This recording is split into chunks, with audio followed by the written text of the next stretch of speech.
Datter! Hvad satan? Det er sgu da ikke prins. Hvad så? Hvad fanden skal vi med 34.000 kartoner grønt luk? Jeg mødte en. Så skal I have børn og sådan noget, ikke? Ja, det kunne da godt være, at vi kunne finde på det. Det er jo sådan noget, almindelige mennesker gør. De får børn og bliver gift og går i Tivoli og sådan nogle ting, ikke? En riffel? Er det sådan splattergevær? Hvad sagde hun hende der? Jeg er villig til at gøre hvad som helst. Jeg vil bare prøve noget nyt. Hold kæft. Jeg får aldrig 4 millioner mellem hænderne igen. Det er jo ikke dine. Færingen slår os ihjel. Hvad har du? Hvad så? Fordi også skal vi sove i nat. Skal jeg ikke sove deroppe, Torgild? Jeg skal have noget mad! Jeg skal have et bad! Jeg stikker om muffen røv! Jeg skal have noget kog! Det skal der have! Jeg skal der have! Alle de der åndssvage venner, I har, de skal bare holde sig fra Stefan og mig. Er du her?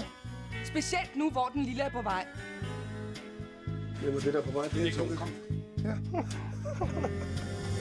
I skal op i en flugtbil for det eneste, jeg bad om. Og så kommer du med sådan en lortespasserbus. Så jeg kraftigt med selv, ikke måtte vække op. Hvad fanden tror du så, det der gør?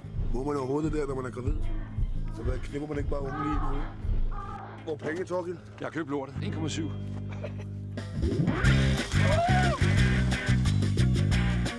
Der står oven i et kondom der, Torgild. Der skal sove, Torgild.